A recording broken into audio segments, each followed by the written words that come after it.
We've looked at Ontario. We're very promiscuous. We're sort of nicking everything we can find. And over in Ontario, they've got the world's largest deployment of telehealth, teleconsulting. And these are their numbers. So for patients in the Ontario program, thousands and thousands of patients, these are their results. 60% reduction in outpatient attendances, a 73% reduction in hospitalisations, a 90% reduction in their equivalent of A&E. We looked at the patient population in North Yorkshire and York PCT. There are 1,200 patients in North Yorkshire and York PCT with a diagnosis of COPD who've been admitted 3 times or more in a year. If we were able to do, not those numbers, but a fraction of those numbers for North Yorkshire, net of the costs of the hub and all of the infrastructure, we saved North Yorkshire and York PCT £4 million. If we combine together COPD and heart failure in the region, and we apply those numbers, we release £750 million. So we think there's a strong business case here for us to do this, number one.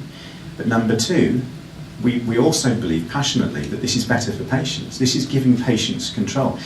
And when people sometimes say to me, this is an enormous change, it's a cultural shift, how are you going to get the doctors to work with this?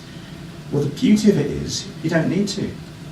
What you do is you give the patient the equipment and you say, use it. The hub will then receive the calls, they'll deal with the patient, they'll manage it.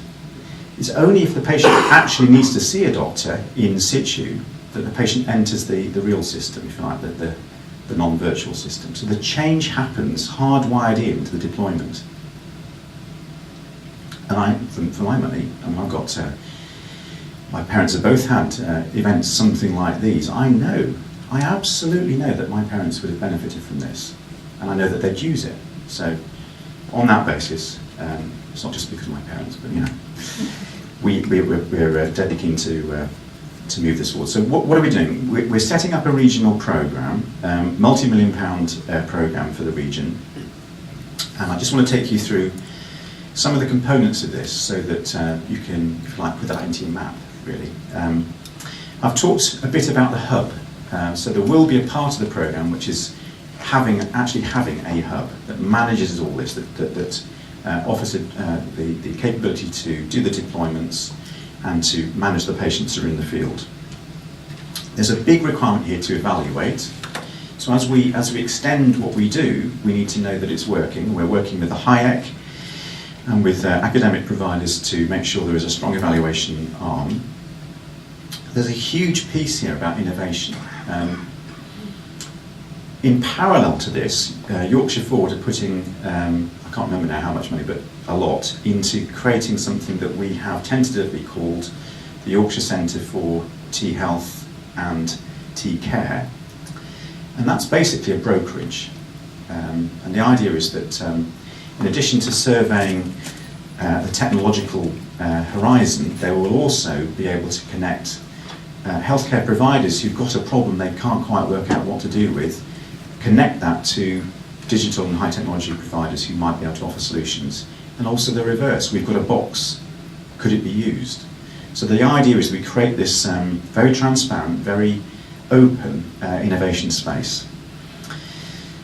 We need to understand, as we manage the deployments, what the service needs are and what the technology possibilities are going to be. We don't want to deploy things that are going to be redundant 12 months from now. So there's a whole thing in here about influencing continua and making sure we've got the right standards in place.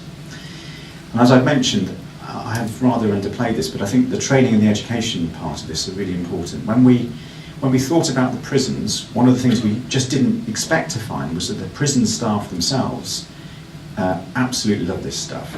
And it's because they're part of a community then of providers who can offer professional support, training, and stretch their capabilities. We began to wonder whether there were any other groups like that that we could reach, and the group that we immediately thought of were nursing homes.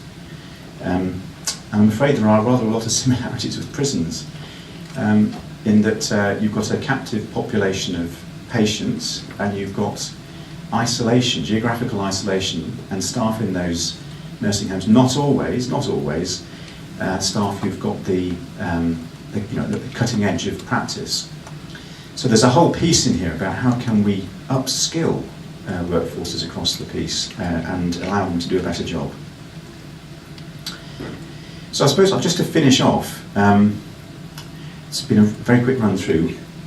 We've spent quite a bit of time thinking about what this might allow us to do if this is all in place. And this is all based on broadband. What happens when you get 4G and we have iPhones with apps on that will be able to connect into this kind of situation? And personalised healthcare to me is about people being able to ask for and receive healthcare in the way that they want to have it.